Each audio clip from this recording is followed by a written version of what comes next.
ومعنى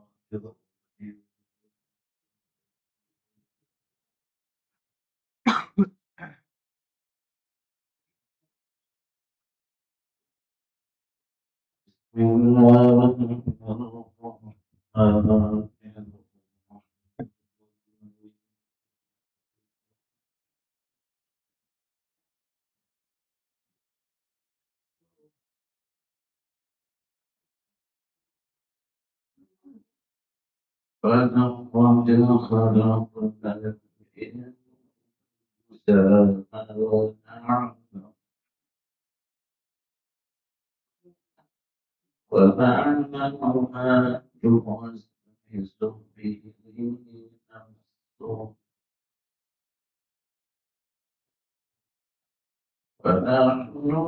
من حبل الوريد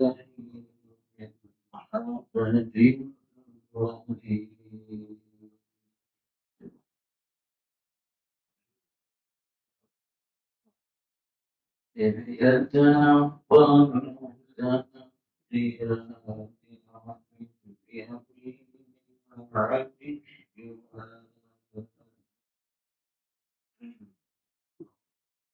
عن اليمين وعن الشمال قريب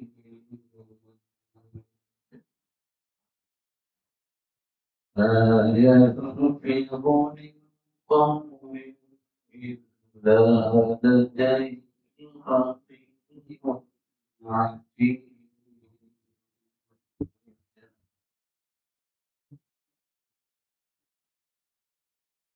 فجاءت سكرة الموت بالحق ذلك من كنت منه تحزن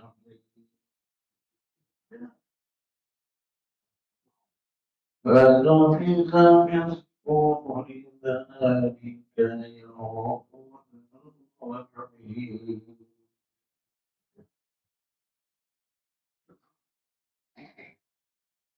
فجاءت كل نفس معها سائق وشهيد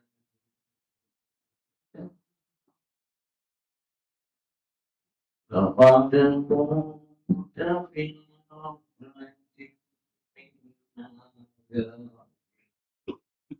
فكشفنا عنك غطاءك فبصرك اليوم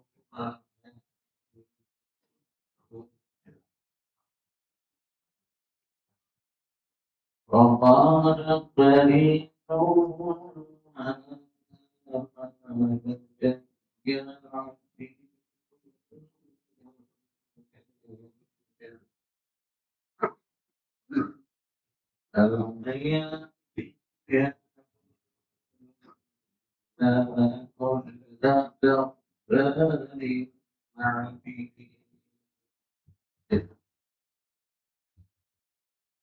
أنه يعلم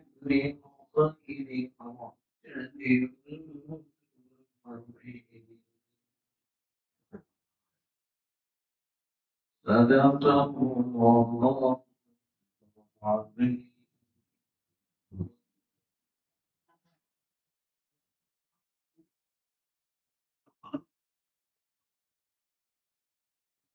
اور جیسے کہ اپنے ساتھ کو پیدا کیا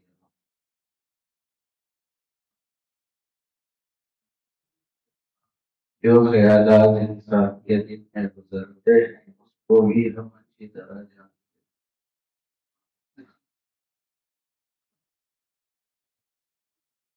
ہم انسان کی شہادت سے بھی زیادہ قریب ہیں.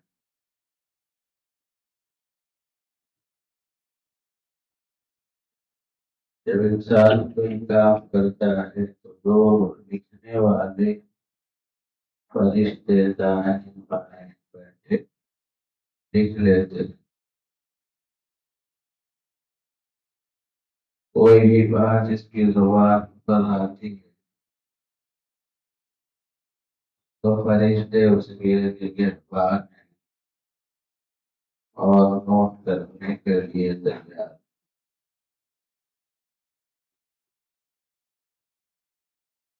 جو موت کی سختی جو کہ برحق سے انسان کو آتی ہے، تو اس وقت دنیا کے پردے بند ہو کر آخرت کے پردے کھل جاتے. کہا جاتا ہے یہی وہ چیز ہے جس سے تم بھاگ کرنا.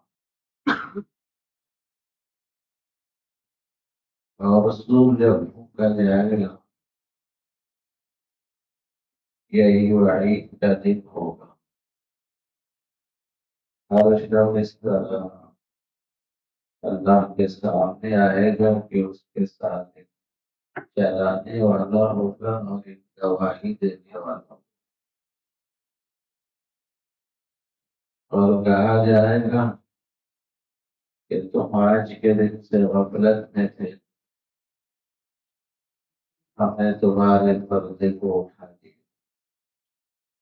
آج تمہاری نگاہ بڑی تیز ہے کہ آخرت اور سب کچھ چھپا ہوا تھا وہ کھلا کھلا اپنے آنکھوں سے دیکھ رہے.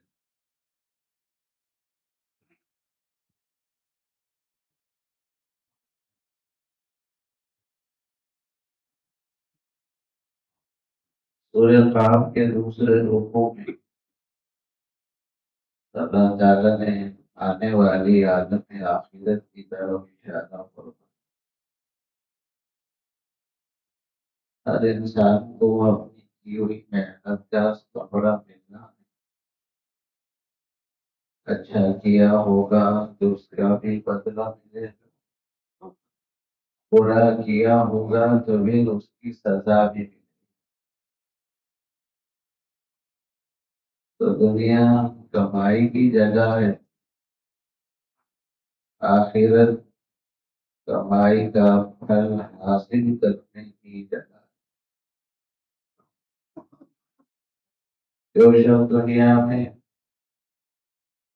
بہترین کھیتی بوتا ہے نیکیوں کی تو بھی اس کے بہترین ثمرات اور پھل وہاں کھائے.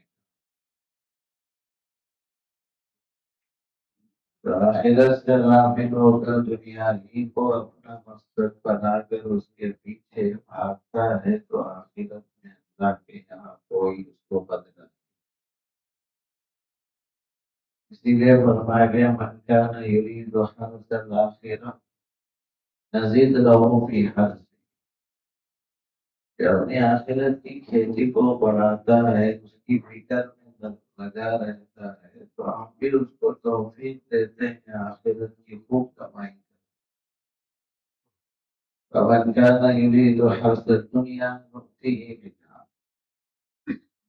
اگر دنیا کو مقصد بنا کر دنیا کی چیزوں کو مقصد بنا کر بھاگ دوڑ کرتا ہے تو اسی مہینہ دنیا دے دے گی. وما له في الآخرة من نصيب. لیکن آخرت میں اس کا کوئی حصہ نہیں. اس لیے یہ اچھی طرح یقین کرنا چاہیے کہ یہ جگہ محنت کی ہے. دنیا دارالعمل ہے، کمائی کی جگہ ہے. آخرت دارالجزا ہے، بدلہ پانے کی جگہ ہے.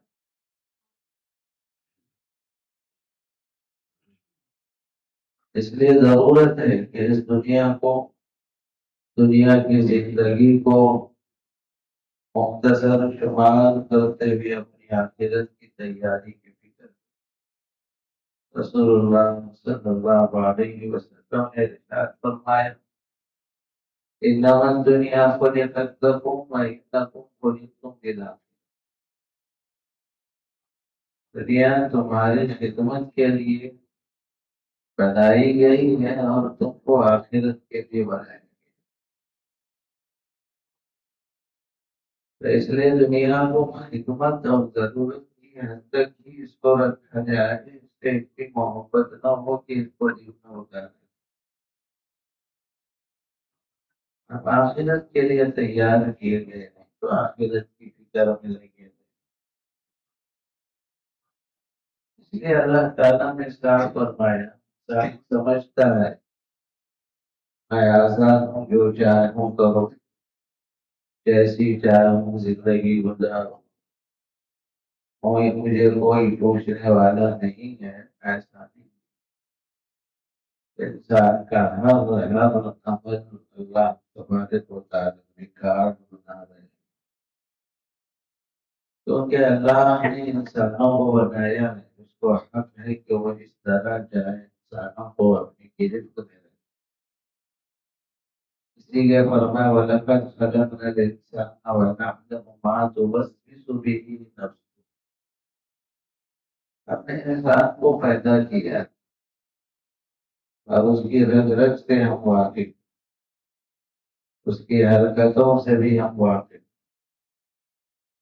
خلوت میں کیا کرتا ہے وہ بھی دیکھتے ہیں، جلوت میں کیا کرتا ہے وہ بھی دیکھتے ہیں، انسانی نظروں میں کیا اس کی کارکردگی ہے وہ بھی جانتے ہیں، انسانوں کی نظر سے ہٹتا ہے تو کیا کرتا ہے، ہر چیز ہمارے علم میں ہے، بلکہ دل میں جو خیالات گزرتے ہیں وہ بھی ہم نوٹ کرتے ہیں۔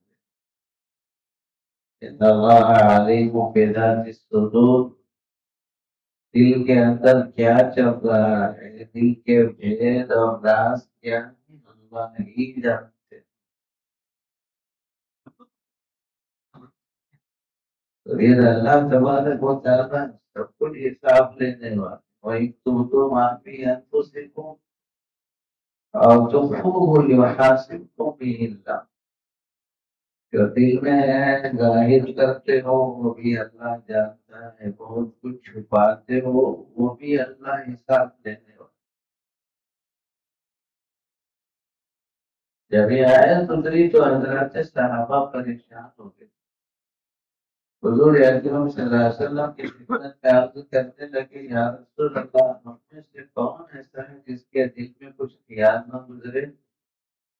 کچھ ایسے خیالات ضرور آتے ہیں جس پر ہمارا بس بھی نہیں چلتا، کیا اس پر بھی اللہ پکڑ کرے؟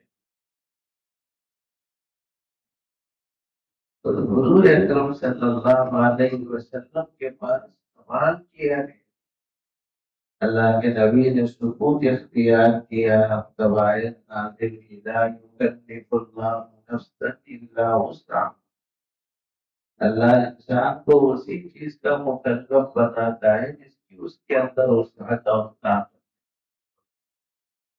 اس لیے کبھی دل میں کوئی خیال کھٹکا اور تیزی سے نکل گیا جس کو حادث کہتے، اور اس خیال میں وہ آ کر رکا، کچھ دیر پھیرا پھر چلا گیا جس کو حادث کہتے، پھر کوئی خیال آیا پھر دیر سے رکا رہا پھر نکل گیا جس کو خاطر کہتے، اور ایک ہے آدمی کے اندر خیال آیا پھر اس کے بعد ہم کو کچھ برائی کا ارادہ بھی دل میں آیا لیکن پختہ ارادہ نہیں کیا، فوراً احساس ہو گیا تو بھی اس پر پکڑ دی۔ پانچواں ہے عزم، جان بوجھ کر برائی کا پختہ ارادہ کر دینا اور اس کے لیے قدم اٹھا دینا، یہاں سے پھر اللہ کی رضا۔ باقی جو بھی دل میں خیال آ جاتا اس پر اللہ پکڑ نہیں فرماتے، کیونکہ انسان کے اندر فَأَلْهَمَهَا فُجُورَهَا وَتَقْوَاهَا، دل میں نیکیوں کا بھی خیال آتا ہے، دل میں برائیوں کے بھی خیالات آتے اور جاتے، خیالات پر اللہ پکڑ نہیں فرماتے جب تک کہ عزم مصمم نہ کیا جائے۔ پختہ اگر ارادہ کر دیتا ہے تو پھر یہاں سے حساب و کتاب شروع ہو جائے۔ تو اللہ اپنی قدرت بتاتے ہیں کہ میں نے انسانی مشتری کو بتایا اور اس کے پرزے سے میں واقف ہوں، اور انسان دنیا میں کروڑ لاکھ کروڑ ہے، اللہ کی قدرت کتنی بڑی، اللہ کی قدرت کتنی بڑی ہے، اندازہ نہیں لگا۔ اللہ بڑے ہیں، ان کی طاقت بڑی ہے، ان کی سلطنت بڑی ہے۔ ایک جگہ تو قرآن میں فرمایا گیا کہ اللہ رب العزت والارض جميعا قبضته، اللہ اتنے بڑے ہیں، پوری زمین کو ایک مٹھی میں لیتے ہیں ساری مخلوق کے ساتھ۔ والسماوات مطویات بیمینہ، ساتوں آسمان اور زمین کو سب لپیٹ دیا جائے تو وہ بھی اللہ کے ایک مٹھی میں، اللہ کے ایک مٹھی میں ساتوں آسمان ساتوں زمین آ رہے تو اندازہ بتا دیجیے کہ اللہ کتنی قدرت والے۔ وسع کرسیہ السماوات والارض، ان کی جو کرسی ہے وہ ساتوں آسمان اور ساتوں زمین کو گھری ہوئی ہے۔ اسی لیے اللہ نے کہا ہے جن اور انسان کی زبان برائی کرنا چاہتے ہو تو پھر آسمان اور زمین کے دائرے کو چھوڑ کر ایسی جگہ چلے جاؤ جہاں کوئی آسمان اور زمین کا دائرہ نہ ہو۔ ان استطعتم ان تنفذوا من اقطار السماوات والارض فانفذوا لا تنفذون الا بسلطان، ہرگز تم نہیں نکل سکتے ہمارے دائرے سے ہر جگہ ہماری حکومت اور ہماری سلطنت۔ تو اس لیے اللہ فرماتے ہیں کہ ہم نے انسانوں کو نہ صرف بنایا بلکہ انسان کیا کیا سوچتا ہے، کیا کیا اس کے دل میں خیالات گزرتے ہیں، وہ سب کے سب ہمارے علم میں ہے اور اچھی طرح ہم جانتے ہیں۔ اور انسان سمجھتا ہے کہ میرے ساتھ کوئی نہیں ہے، میں تنہا ہوں، میں جس طرح چاہوں آزادی کے ساتھ برائی کر سکتا ہوں۔ اللہ فرماتے ہیں اے بندے میں تیرے ساتھ ہوں، تیرے قریب ہوں، اتنا قریب ہوں جتنی تیری شہرت سے تو قریب ہے اس سے زیادہ بھی تیرے قریب، ولیکن لا تبصرون، لیکن تم مجھے دیکھ نہیں سکتے۔ کیوں؟ اللہ لطیف ہے، اور لطیف جو چیز ہے وہ نظر میں نہیں آتی۔ فرشتے بھی لطیف ہے، نظر نہیں آتے۔ جہاں اللہ کا ذکر ہوتا ہے، قرآن کی محفل یا حدیث کی محفل یا دینی کوئی محفل قائم ہوتی ہے، فرشتوں کی یہ سب غذا ہے۔ فرشتے کہتے ہیں ہلموا الی رؤیتکم، لوگوں آ جاؤ، تمہاری روزی یہاں پر ہے۔ اس وقت فرشتوں کا تانتا لگا ہوا ہے ہمارے ساتھ، لیکن ہم کو یہ فرشتے نظر نہیں آتے۔ اللہ نے فرشتوں کے نظام کو ہماری آنکھوں سے چھپائے رکھا ہے۔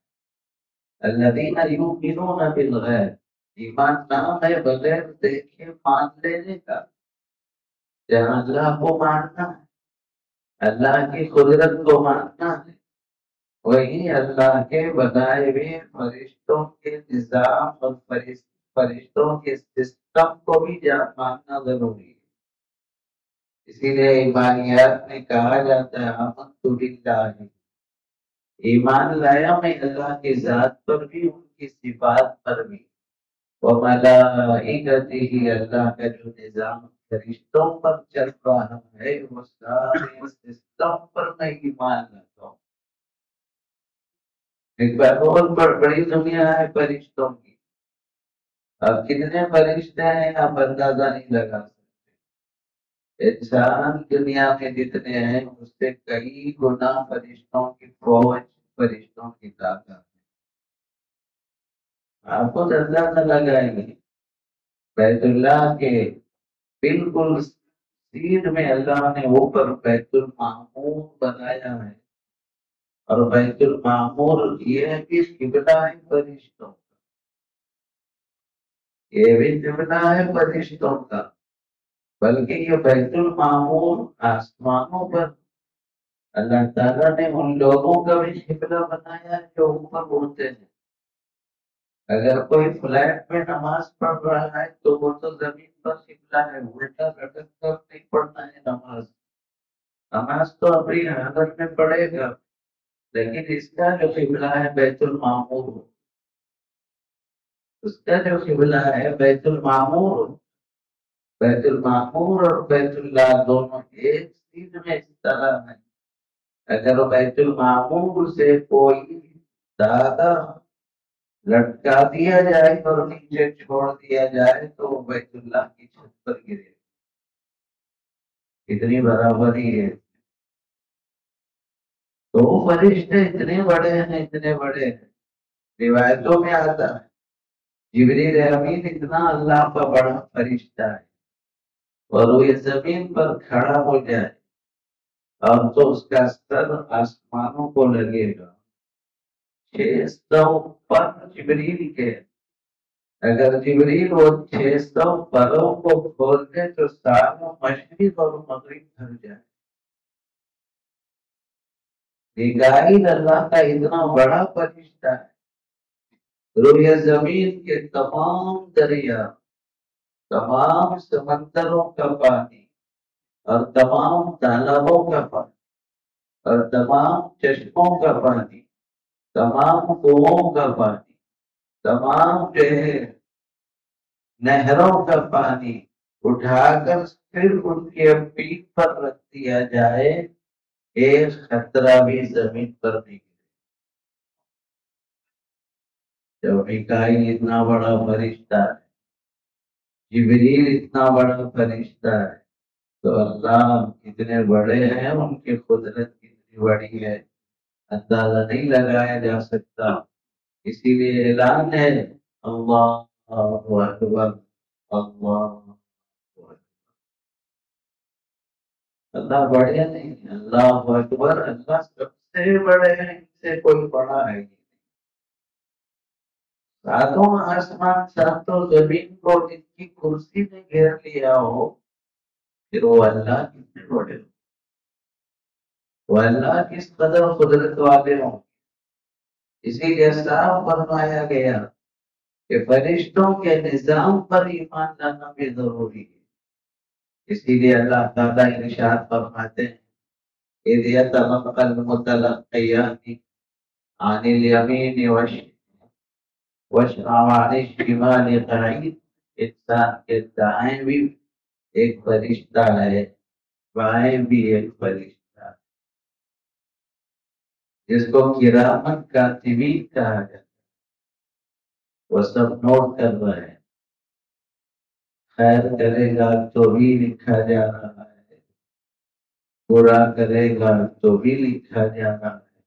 فرق یہ ہے دائیں جانب کا فرشتہ نیکیاں لکھنے پر مقرر ہے، اور بائیں جانب کا فرشتہ برائیاں نوٹ کرنے پر مقرر ہے۔ اور پھر اللہ نے ان دونوں میں دائیں والے فرشتے کو امیر بنا دیا ہے، اور بائیں جانب کے فرشتے کو مکلف کیا گیا ہے برائی لکھنا ہے تو ذرا امیر صاحب سے پوچھ کے لکھنا۔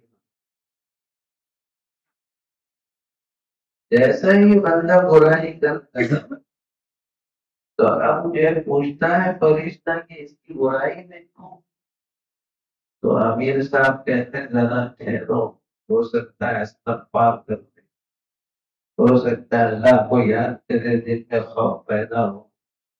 اگر وہ 7 منٹ یا 6 منٹ کے اندر توبہ استغفار کر لیتا ہے تو پھر لکھا بھی نہیں جاتا۔ سبحان اللہ، توبہ کتنی عظیم دور ہے۔ اس لیے بندے مومن کو اکثر و بیشتر استغفار کا اہتمام کرتے رہنا چاہیے۔ نہیں معلوم ہمارے انجانے میں کتنی برائیاں ہو رہی ہیں، اور اللہ تعالیٰ کے یہاں یہ سب ریکارڈ لکھا جا رہا ہو۔ یہ بھی طے ہے کہ جب بندہ برائی کرنے کے بعد سچی پکی توبہ کرتا ہے تو اللہ اس کو بخش دے۔ ایک ہے اللہ غافر ہے، غافر الذنوب، گناہوں کو اللہ بخشنے والے۔ جب بندہ توبہ کرتا ہے تو اللہ معاف کرتا ہے۔ ایک ہے غفور اور غفار، انتہائی بخشنے والے ہیں. اس میں تفسیر میں لکھا ہے کہ اللہ رب العزت فرشتوں کے پاس جو برائی لکھی ہے وہ بھی مٹا دے. فرشتوں کے پاس لکھی ہوئی برائی کا مٹا دینے پر وہ غفار ہے. اور غفور یہ ہے کہ بندہ برائی کرنے کے بعد اس کے ذہن سے بھی برائی کیا کا تصور بھی ہٹا دیتے ہیں. وہ ہے غفور. اللہ غافر بھی ہے، اللہ غفار بھی ہے، اللہ غفور بھی. غافر بندہ توبہ کرتا ہے تو اللہ تعالیٰ اس کی توبہ کو قبول کر کے گناہ کو معاف کرتا ہے. اور بھی بندہ اخلاص کے ساتھ زیادہ توبہ کرتا ہے تو اس کے ہاتھ میں غفار بن کر فرشتے کے اعمال نامے سے ریکارڈ مٹا دیتے. غفور بندہ جب اور اخلاص سے توبہ کرتا ہے تو پھر بندے کے ذہن سے بھی برائی کیا تھا کہ بوجھ بھی بندے کے دماغ پر نہ رہے، اللہ دماغ سے بھی اڑا. کتنے قریب ہے ہوگا. اس لیے بندے کو استغفار کرتے رہے. تو فرشتہ کہتا ہے کہ انتظار کرو، ہو سکتا ہے توبہ. لیکن بندہ جب توبہ نہیں کرتا، برائی میں پختہ ہوتا ہے تو اس کی برائی نہیں کی جاتی. ما يلفظ من قول الا لديه رقیب عتید. زبان سے جو تم بول رہے ہو وہ بھی اللہ ریکارڈ میں. جو بندہ کر رہا ہے وہ بھی ریکارڈ ہو رہا ہے، جو بول رہا ہے وہ بھی ریکارڈ ہو رہا ہے. یہ ریکارڈ ہونا آج کوئی مشکل نہیں رہا. لوگ بیٹھے بیٹھے سارا یہ ساری مجلس کا ریکارڈ محفوظ کر. کون کہاں بیٹھا ہے، بیٹھنے والا نیچے بیٹھا ہے یا بیٹھنے والا کرسی پہ بیٹھا ہے، بیٹھتے ہوئے حرکت کیا ہے، وہ کھجا رہا ہے، وہ یا ادھر دیکھ رہا ہے یا ٹوپی سیدھا کر رہا ہے. ایک ایک حرکت سب ویڈیو میں آ. اور پھر وائس میسج تو پوچھو ہی مت. لوگ ذرا ڈرتے ہیں بات کرتے ہوئے، دیکھو ذرا فون مت کرو. بعض جگہ تو بول رہے تھے ہونا باہر رکھ کے اندر پتا نہیں کیا ریکارڈ کر رہے تھے. آج بیٹھے بیٹھے انسان سب کچھ پوری مجلس کی جگہ ویڈیو ریکارڈ کر رہا ہے، پوری آواز ریکارڈ کر رہا ہے. وہ پروردگار عالم سارا سسٹم فرشتوں کے ذریعے سے وہ ریکارڈ محفوظ کرتا. یہ ساری ٹیکنالوجی جو ہے اللہ نے زمین سے بنائی ہے اور انسان اپنے حفظے سے یہ سب تیار کیا ہے. پروردگار نے تو ساری زمین کو ریکارڈ بنا کے چھوڑ دیا، بلکہ زمین بھی پتا چلو کر رہی ہے کہ آپ کہاں جا رہے ہیں، کدھر جا رہے ہیں. وہ سب موجود ہے. حتیٰ کہ زمین بھی جب اللہ کی بات کا گواہی دے گی اگر آپ نے زمین پر کوئی برائی نہیں کی. اذا زلزلت الارض زلزالها واخرجت الارض اثقالها وقال الانسان ما لها يومئذ تحدث اخبارها. اس دن زمین سارے خبریں بیان کرے گی اللہ نے یہاں پر ٹھہر کے جھوٹ بولا،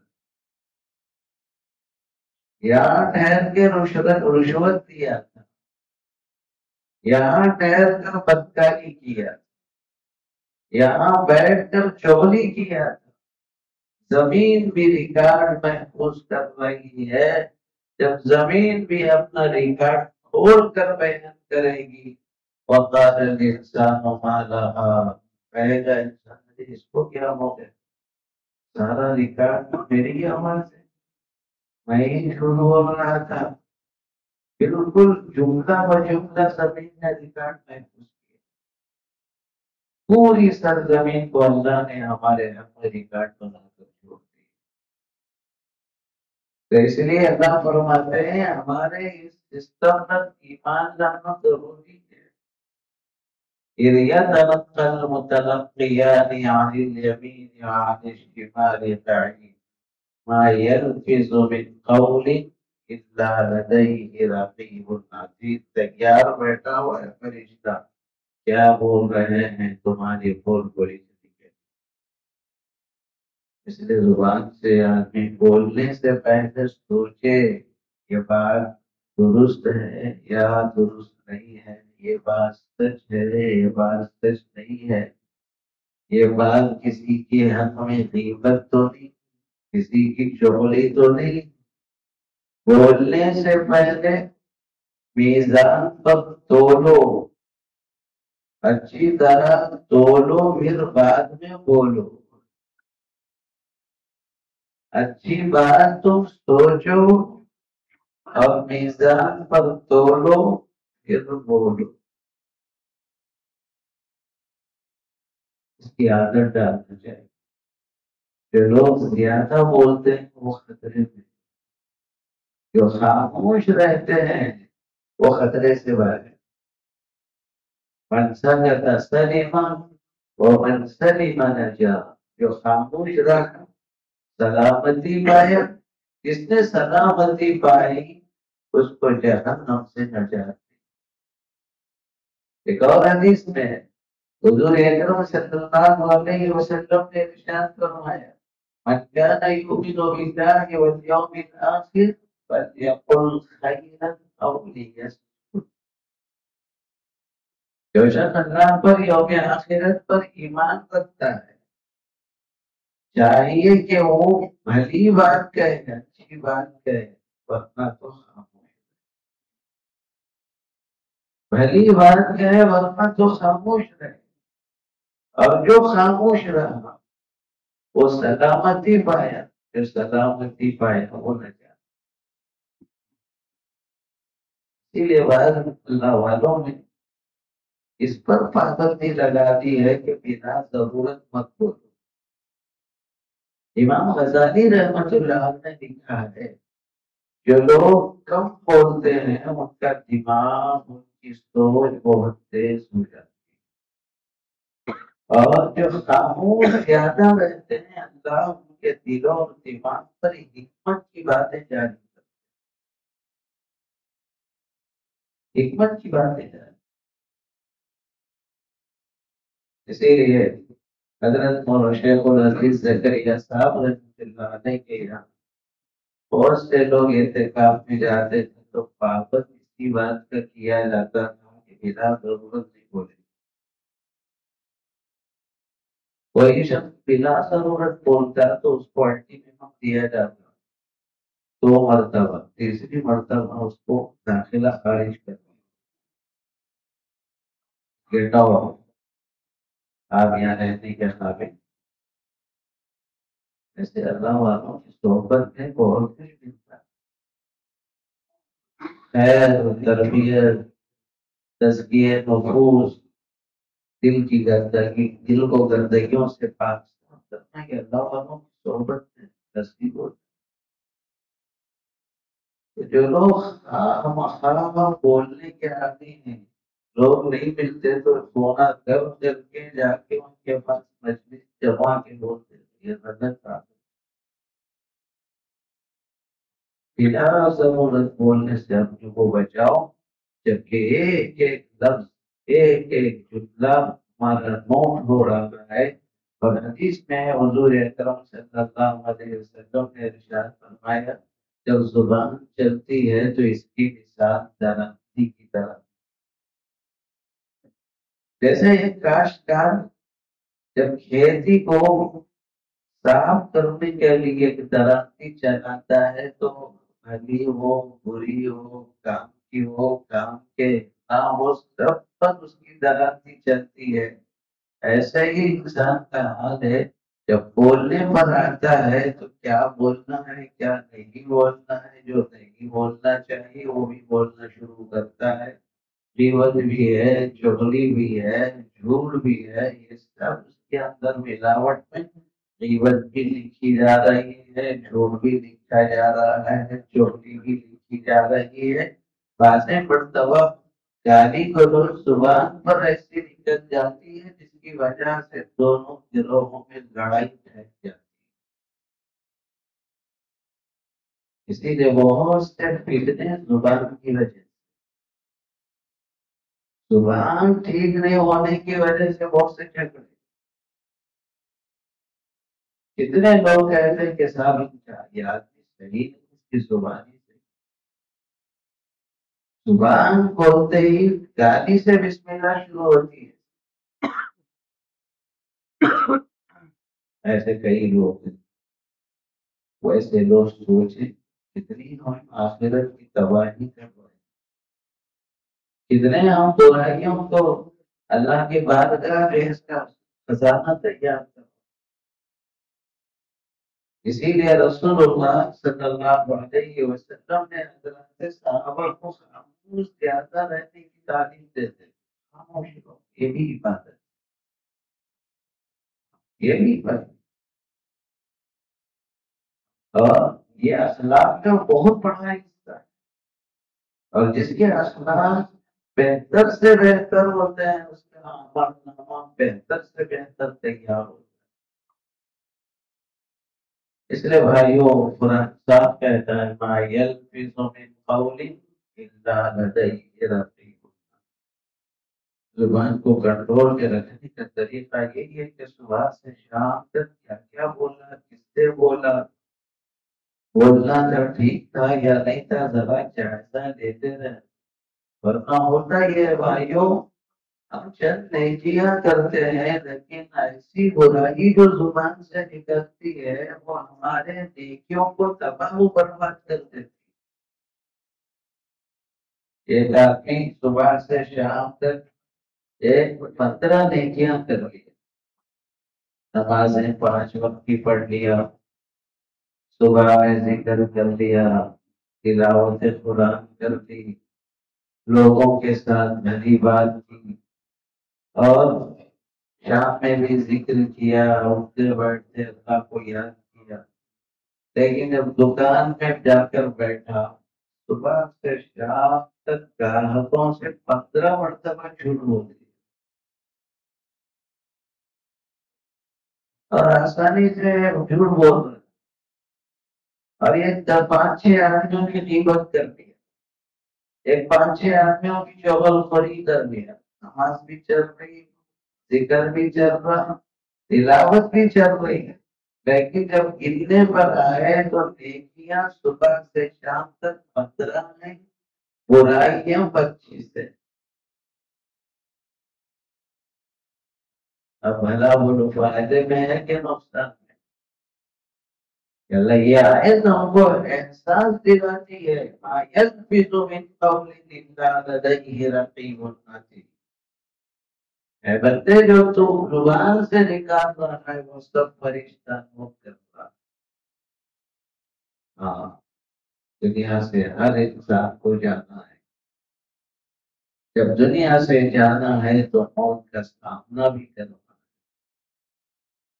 اور جب موت آتی ہے تو جسم کے روما سے جب روح نکلتی ہے تو یہ مرحلہ بڑی سختی کا ہو، بڑی تکلیف کا ہو، سختی بھی ہے اور تکلیف، اور یہ وہ سختی ہے سکرات الموت، اللہ تبارک و تعالی ہر انسان کے ساتھ یہ لگا کر رہا ہے۔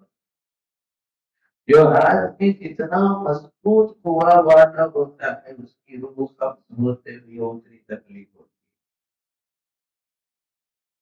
اس تکلیف کا تعلق اس کے نیکی اور برائی کی وجہ سے نہیں، جسم سے روح کے تعلق کی، کتنا صحت مند تندرست ہوتا ہے اتنی ہی روح کے نکلتے ہوئے تکلیف، اور اللہ پاک نے انسانوں حضرات انبیاء کو ایک ایک نبی کو 40 مردوں کی قوت دی، اس لیے تو بعض پیغمبروں کی 200 بیویاں، 500 بیویاں ہوا کرتی تھی پہلے. وہ کیوں ہے؟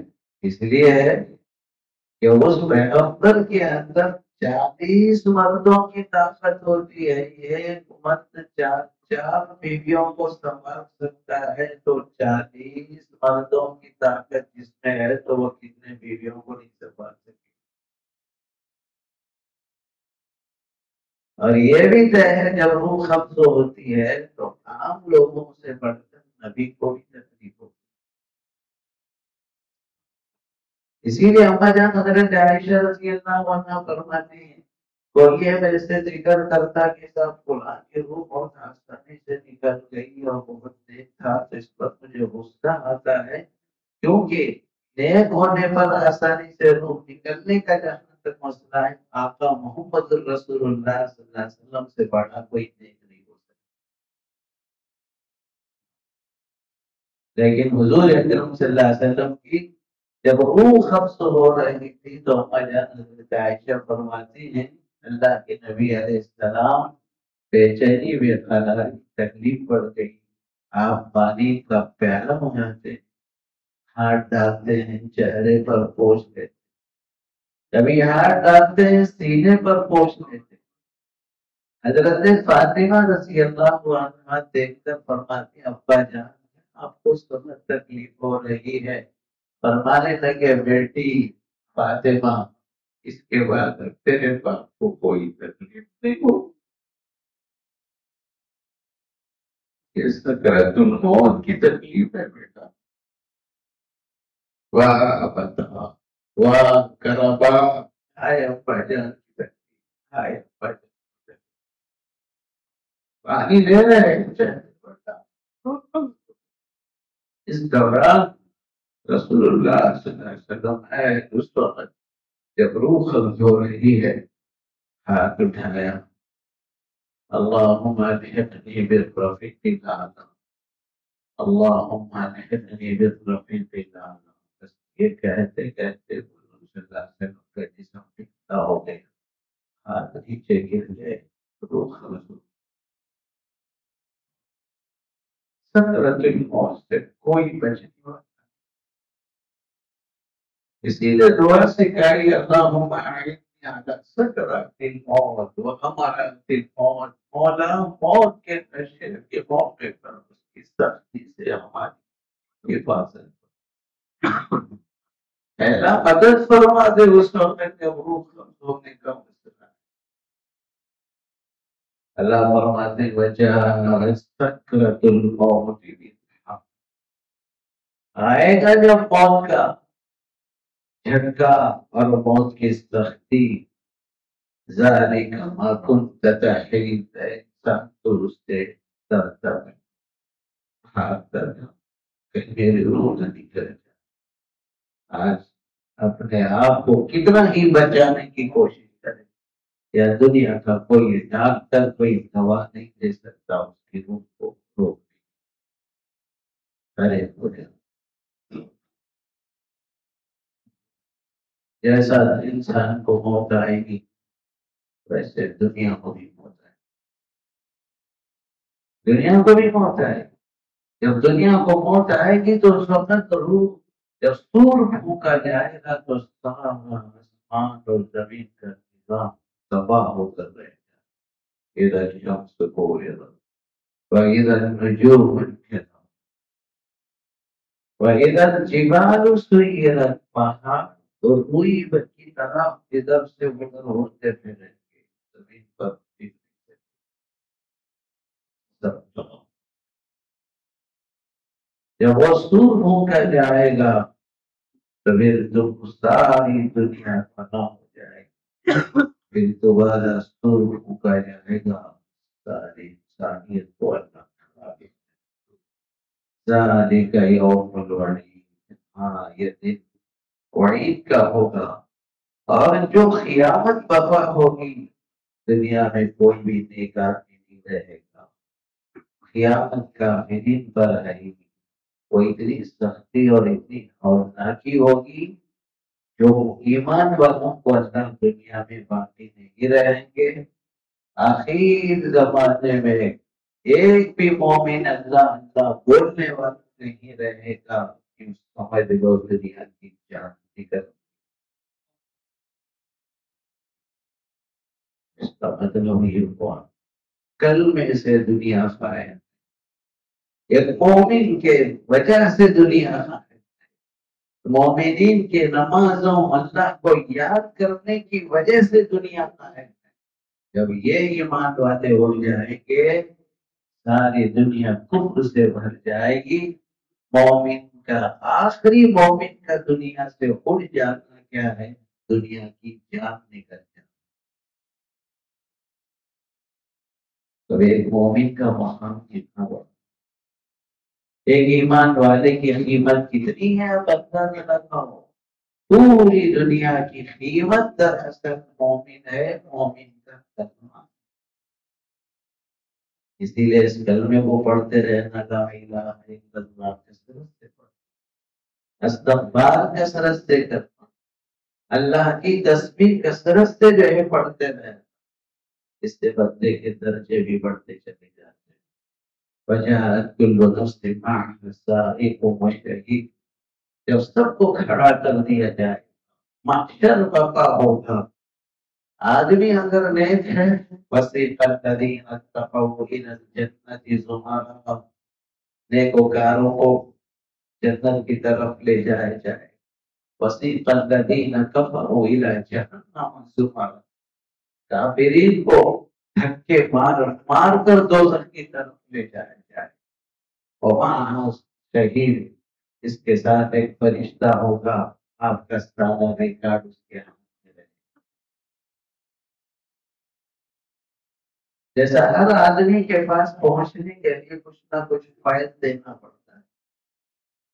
کمپنی کے انٹرویو کے لیے آپ اپنے پیپر لے کر جاتے ہیں، اس صلاحیت کو دیکھ کر آپ کو جاب ملتی ہے، آپ کو درجہ ملتا ہے۔ ویسے آپ کے پیپر ساتھ میں لے کر چلنے کے لیے ایک شہید رہے گا اور ایک پکڑ کر لے جانے والا رہے گا۔ وجاءت كل نفس معها سائق وشهيد، اللہ فرماتے لقد كنت في غفلة من هذا، اوہ بڑی غفلت میں تھا۔ کہاں کے فرشتے، کون لکھنے والا، کہاں کا عذاب، کہاں کا محشر، کہاں کا حساب کتاب، کہاں کا پلسیرات، آج دکھ رہا ہے سب۔ فکشفنا عنک غطاءک، تیرے پردے ہم نے سب کچھ ہٹا دیے درمیان سے۔ فبصرک اليوم حدید، آج نگاہ بہت تیز ہو گئی تیری، فرشتے بھی دکھ رہے، محشر بھی دکھ رہا، حساب کتاب بھی دکھ رہا، پلسیرات بھی دکھ رہا، سارا سسٹم اب آنکھوں کے سامنے ہے۔ اسی کے لیے دنیا میں کہا جاتا ہے غفلت نعمت ہے، لیکن تو بھی زندگی اپنی غفلت میں۔ لقد كنت في غفلة من هذا فكشفنا عنك غطاءك فبصرك اليوم، اس لیے بھائیو غفلت کی زندگی سے باز آنے کی ضرورت ہے۔ اپنی زندگیوں کو سنبھالنا، اللہ کے کلام کو، اس کے ترجمے کو، اس کے مقصد کو سمجھنا، پھر اس کے ذریعے ہم اپنی زندگی کو ٹٹولنا۔ اللہ کیا کہتا، میں کیا کر رہا، خدا کیا چاہ رہا، میں کہاں جا رہا، میں آیا کیوں ہوں، جانا کہاں ہے، ساتھ میں مجھے کیا لے کر جانا ہے۔ اس کی آدمی فکر کرتا ہے، جو اس کی فکر کرے گا اس کو اللہ کامیابی کا راستہ عطا کریں گے۔ جو غفلت میں پڑا رہے گا تو پھر اس کی آخرت میں بربادی ہے۔ اللہ تعالیٰ ہم سب کو اس دنیا میں رہتے بھی آخرت کی بھرپور تیاری کی توفیق عطا فرمائے۔ اللہم لک الحمد کلہ، اللہم لک الحمد کلہ ولک الشکر بیدک الخیر، اللهم إنا نسألك الخير كله ونعوذ بك من الشر كله۔ اے اللہ ہم سب کی گناہوں کو معاف فرما، خطاؤں کو درگزر فرما، خیر کے قریب یہ سب نصرانی مشتری کو آپ نے بنایا، آپ ہی اس کے خالق تھے، رگ رگ سے واقف ہیں۔ اے اللہ خطا کار نے معاف کر دی، ہمارے خیالات میں گناہ ہے، زبانوں میں بھی گناہ ہے، کانوں سے بھی گناہ، آنکھوں سے بھی گناہ، گناہوں کے دلدل میں پڑے ہوئے ہیں مولا، ہم سب کو تو معاف کر دے، برائیوں کے دلدل سے نکال دے، آنے والے زندگی کی فکر عطا فرما۔ اے رب کریم، اس فرشتے ہمارا سارے کاٹتے یاد کر تجھے، اے اللہ نیکیوں کا کرنا آسان فرما، برائیوں سے بھرپور حفاظت فرما۔ اے رب کریم، آنے سے پہلے اے اللہ موت کی گھڑی، موت کا سکرات، موت کی سختی آنے سے پہلے پہلے ہم ایک کو آخرت کی تیاری کی توفیق عطا فرما۔ صلی اللہ تعالی وسلم على خیر خلقه محمد وعلى آله وصحبه أجمعين والحمد لله